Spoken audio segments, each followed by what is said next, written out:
दोस्तों, एक कहावत है कि पेड़ लगाने का सबसे अच्छा जो समय था वो 20 साल पहले था और दूसरा सबसे अच्छा समय जो है वो अब है।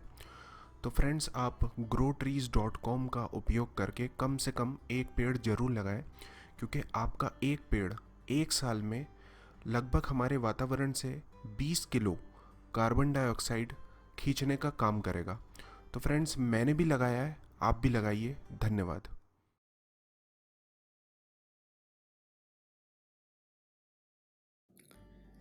नमस्कार दोस्तों, डेली टेक ट्यूट्स चैनल में आप सभी का स्वागत है।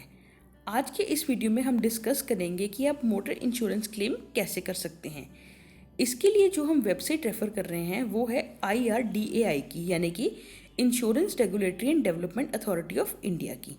हम आपको बताना चाहेंगे IRDAI एक नोडल इंडिपेंडेंट अथॉरिटी है जहाँ पे आपको किसी भी कंपनी, चाहे वो प्राइवेट हो या फिर पब्लिक सेक्टर इंश्योरेंस कंपनी हो, कोई भी उसके रिगार्डिंग कंप्लेंट है या वह आपके क्लेम को हैंडल नहीं कर रहे, आपको रीइंबर्समेंट नहीं दे रहे, तो आप अपनी शिकायत दर्ज करवा सकते हैं और समाधान पा सकते हैं। आइए अब जानते हैं कि आप कैसे क्लेम कर सकते हैं। इसमें हम 3 सीन डिस्कस करेंगे। सबसे पहले हम करेंगे थर्ड पार्टी क्लेम, यानी कि अगर एक्सीडेंट में आप और एक और पार्टी यानी कि एक और व्हीकल इन्वॉल्व है। दूसरा हमारा होगा ओन डैमेज क्लेम, यानी कि आपका जो व्हीकल है एक्सीडेंट के कारण डैमेज हो गया है मगर इसमें कोई और इन्वॉल्व नहीं है।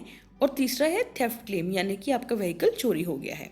सबसे पहले हम बात करते हैं थर्ड पार्टी क्लेम की।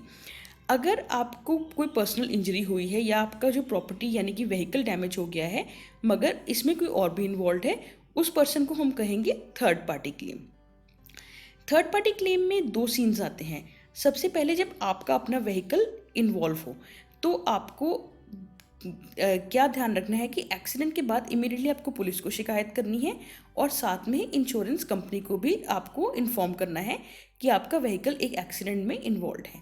दूसरे हाथ में अगर आप विक्टिम हैं, यानी कि किसी और का व्हीकल इन्वॉल्व है और आपको इंजरी या आपके व्हीकल को इंजरी हुई है, तो आपको जितनी भी इंश्योरेंस डिटेल है दूसरी व्हीकल की, यानी कि जिसने आपको इंजरी दी है या जिसके कारण आपका व्हीकल डैमेज हुआ है, उसकी जितनी भी इंश्योरेंस डिटेल है आपको नोट करनी है और आपको इंटीमेट करनी है उनके इंश्योरेंस प्रोवाइडर को।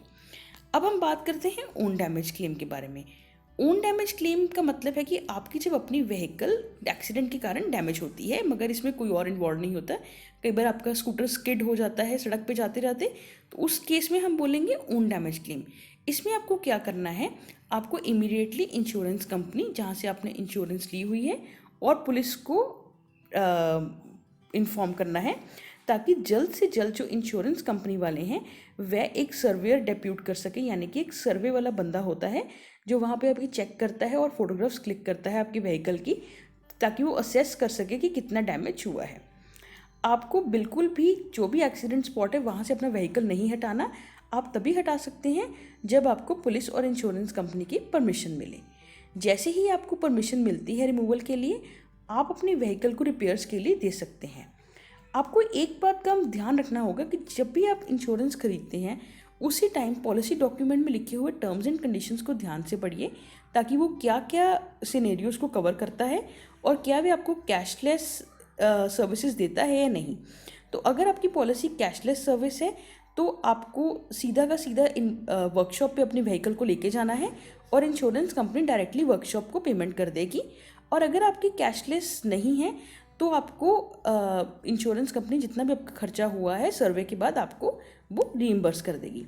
तीसरी हम बात करते हैं थेफ्ट क्लेम की, यानी कि अगर आपका व्हीकल चोरी हो गया है। इस केस में भी आपको इमीडिएटली पुलिस को इन्फॉर्म करना है, एक FIR दर्ज करवानी है, ये बहुत ज़रूरी है, और साथ में ही आपको इंश्योरेंस कंपनी को इन्फॉर्म करना है। इसके अलावा जो आपका ट्रांसपोर्ट डिपार्टमेंट है, यानी कि जिसने आपको लाइसेंस वगैरह इशू किया है, उसको भी आपको इन्फॉर्म करना है। जैसे हमने पहले भी बताया था, जैसे ही आपको पॉलिसी डॉक्यूमेंट मिलती है आपको प्रोसीजर और जो भी डॉक्यूमेंटेशन लगेंगी इस केस में उसको ध्यान से रीड करना है। जब आपको क्लेम डालना होगा अपने थेफ्ट के बारे में, यानी कि चोरी की गए व्हीकल के बारे में, आपको सारी डॉक्यूमेंट्स लगानी होगी। जैसे आपका ड्राइविंग लाइसेंस है, RC है, और एक जो होता है आपका जो परचेज़ के पेपर्स होते हैं व्हीकल के, रजिस्ट्रेशन नंबर वगैरह। और इंश्योरेंस कंपनी की तरफ से आपको एक क्लेम फॉर्म दिया जाएगा। आपको क्लेम फॉर्म को ध्यान से पढ़ना है और फिल करके साइन करके इंश्योरेंस कंपनी को वापस करना है। अलग अलग क्लेम्स के लिए अलग अलग डॉक्यूमेंटेशन भी होते हैं।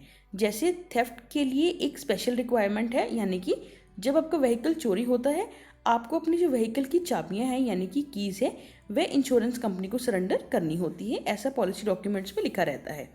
तो दोस्तों, आशा करते हैं आपको समझ आ गया होगा कि अलग अलग सिनेरियोज में आपको क्या करना है।